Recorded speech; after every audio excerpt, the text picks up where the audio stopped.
माता की, तो जोरदार नारा लगाएं, भारत माता की, वंदे वंदे वंदे। बहुत बहुत धन्यवाद। सम्मानित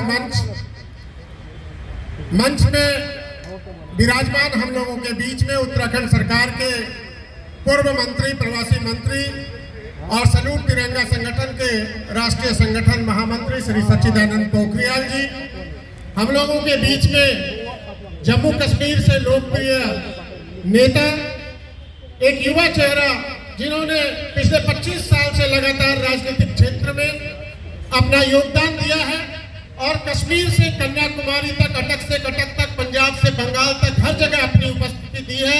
ऐसे हमारे भाई, हमारे संगठन के राष्ट्रीय महामंत्री श्री संजय सराफ जी, हम लोगों के बीच में मंच पे विराजमान बैठे जम्मू कश्मीर से आज जिस मुद्दा को लेके हम लोग माननीय सांसद जी के पास आए हुए हैं, कश्मीर की समस्याओं को, प्रवासी समस्याओं को लेके माननीय सांसद जी से विचार विमर्श करने के लिए वहां के बहुत ही अनुभवी हमारे बुजुर्ग, हमारे बड़े भाई श्री नाना जी हम लोगों के बीच उपस्थित है। एक बार जोरदार ताली से उनका भी स्वागत करिए।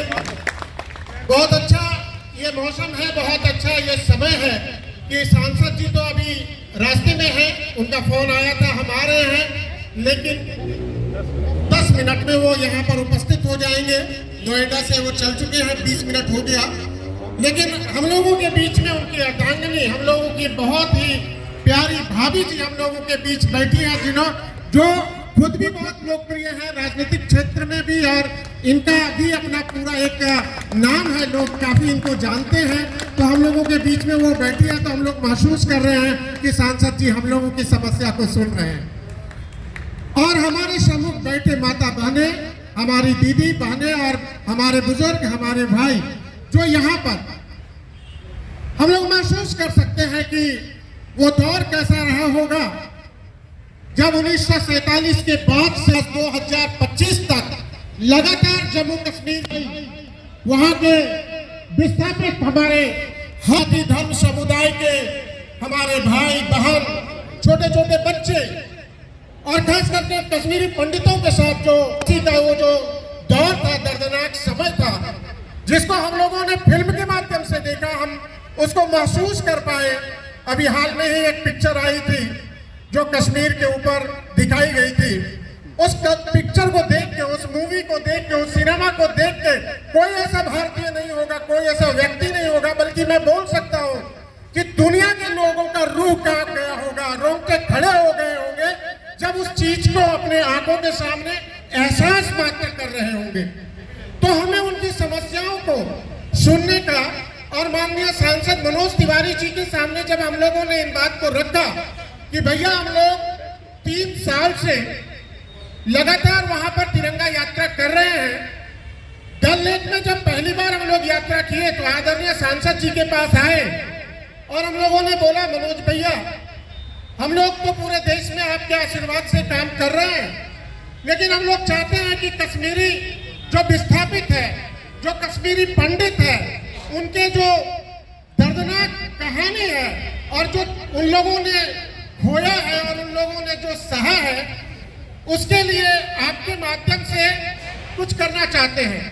तो उन्होंने बोला, क्या करना चाहते हैं आप लोग? हम बोले कि हम लोग पहले वहाँ तिरंगा यात्रा करना चाहते हैं, फिर वहाँ पर हम लोग वहाँ के लोगों से बात करना चाहते हैं, और हम लोगों का ये प्रयास है कि आपका यदि आशीर्वाद रहा, माननीय प्रधानमंत्री जी से बात करिए, वो भी बहुत सक्रिय रूप से इस पर चिंता करते हैं। तो जो वहाँ से विस्थापित हुए हैं, जो भाग के आए हैं, उसको वहाँ पुनर्स्थापित करने का काम आपके मार्गदर्शन में, आपके नेतृत्व में सैल्यूट तिरंगा करना चाहती है।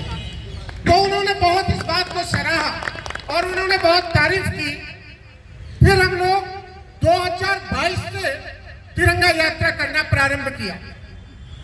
2023 में जब हम लोगों ने डल लेक में कार्यक्रम करने के लिए सोचा, तो 1 महीना पहले हम लोग ने कश्मीर में श्रीनगर में प्रेस कॉन्फ्रेंस किया, और प्रेस कॉन्फ्रेंस के माध्यम से हम लोगों ने वहां के तमाम प्रेस को बुलाया और हमने अपनी मुद्दा बताया कि हम लोग यहाँ पर तिरंगा यात्रा करना चाहते हैं। हम सबको सम्मान देना चाहते हैं, चाहे वो कोई भी जाति हो, कोई भी समुदाय हो, कोई भी धर्म हो, लेकिन हम उनके लिए विशेष रूप से करना चाहते हैं जो हमारे कश्मीरी पंडित, कश्मीरी विस्थापित, चाहे वो हिंदू के किसी भी, सनातन के किसी भी जाति के हो, जिसको वहां से रातों रात कश्मीर छोड़ना पड़ा, श्रीनगर छोड़ना पड़ा, चाहे वो कोई भी जिला में रहते हैं, उनको स्थापित करने के लिए, उनकी समस्याओं को सुलझाने के लिए हम लोग वहां पर तिरंगा यात्रा करने का फैसला किए। आपको बताते हैं कि कितना दर्दनाक वो घटना है।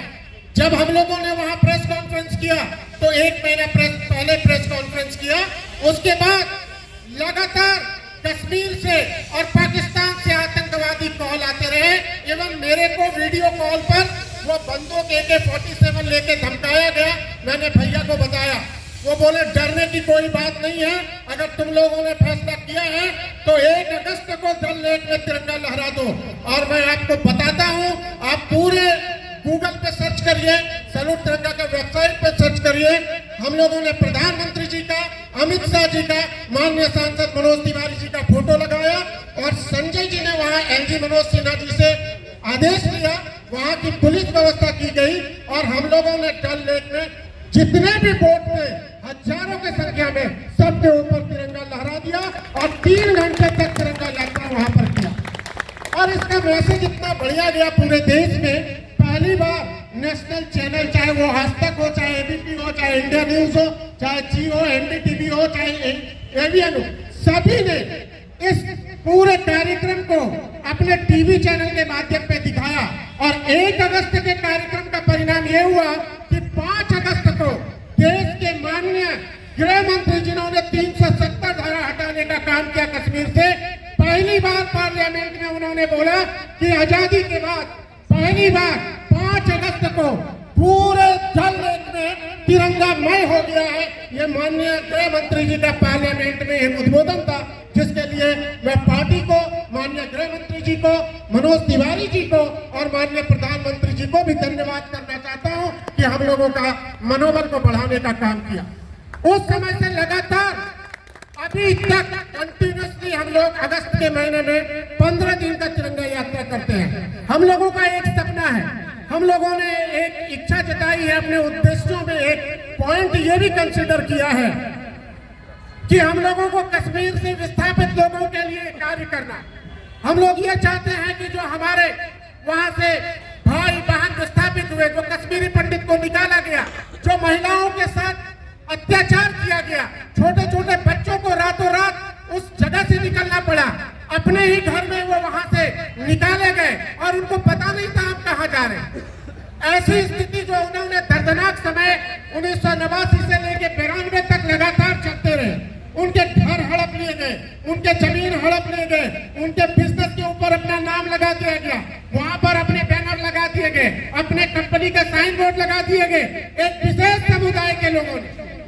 और उसको हम लोग देखते रहे, हम झेलते रहे, पूरे देश के लोग देखते रहे कि हम कैसे अपने भाइयों का सुरक्षा करें, कैसे हम अपने बालों को सुरक्षा करें, कैसे हम अपने कश्मीरी विस्थापितों का आन बान शान इज्जत आबरू को बचाएं, कैसे हम उस कश्मीरी पंडितों को बचाएं जिसको कि रातों रात कश्मीर से बाहर निकलना पड़ा। इन तमाम घटनाओं के बावजूद भी जो वहां पर कैंप बनाए गए जम्मू में, हम लोगों ने जम्मू के कैंप का भी दौरा किया।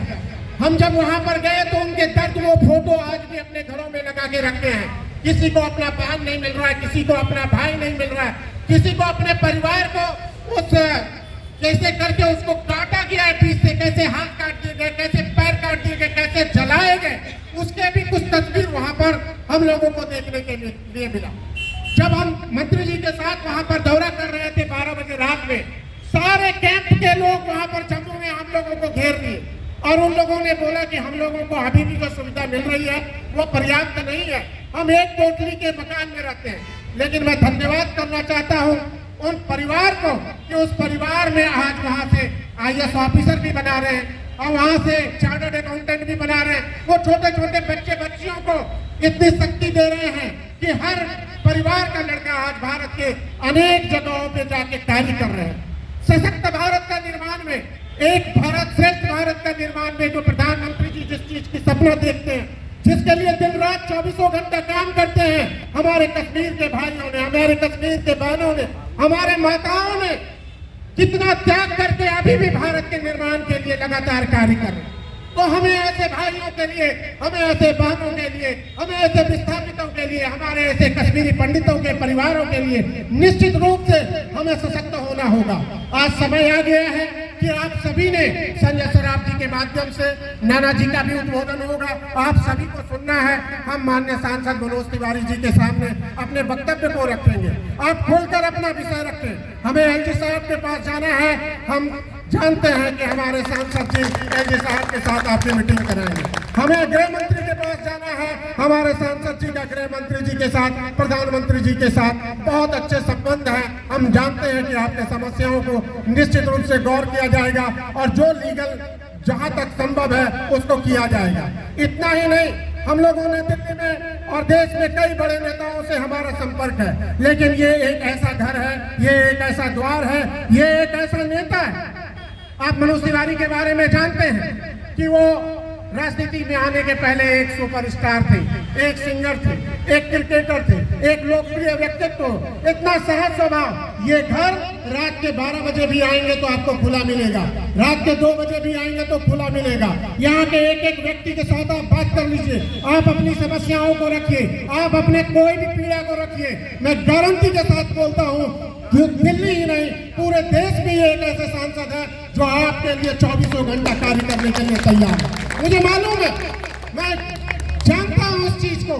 मैंने पिछले 15 साल से माननीय सांसद जी के साथ लगा हुआ हूँ, उनके साथ काम कर रहा हूँ। जब माननीय सांसद जी दिल्ली आए और ये तीसरी बार सांसद बने, आपको पता है कि पिछले इलेक्शन में दिल्ली के सभी 6 सीट कट गए, लेकिन प्रधानमंत्री जी को, गृह मंत्री जी को, राष्ट्रीय अध्यक्ष जी को और पार्टी को माननीय सांसद जी के पास भरोसा था। आप सभी एक बार जोरदार ताली से स्वागत करें। हम लोगों के बीच में लोकप्रिय सांसद, सिनेमा जगत के एक बड़े स्टार, क्रिकेटर, हमारे पूर्वांचल के लाल और दिल्ली के और देश के विदेश के एक लोकप्रिय सांसद श्री मनोज तिवारी जी हम लोगों के बीच में आ गए। हम लोग जब रात में यहाँ आए थे तो हम लोगों ने बोला भैया आपको समय देना है, तो हम भैया से निवेदन करेंगे कि कृपया मंच पे आए और आगे की बात संजय सराफ जी रखेंगे। आप लोग अपना स्थान ग्रहण कर लें। एक बार जोरदार ताली बजाएं और नारा लगाएं, मनोज तिवारी जिंदाबाद, मनोज तिवारी जिंदाबाद, सांसद मनोज तिवारी जिंदाबाद, सांसद मनोज तिवारी जिंदाबाद। बहुत बहुत धन्यवाद। कृपया आप लोग बैठे और बिना विलंब करते हुए हम संजय जी के पास हाथ में माइक देते हैं और कश्मीर से प्रवासी भाई और विस्थापित कश्मीरी पंडित सभी यहाँ पर उपस्थित अपने समस्याओं को रखें। फिर माननीय सांसद जी को सुनेंगे और संजय जी बहुत बहुत धन्यवाद।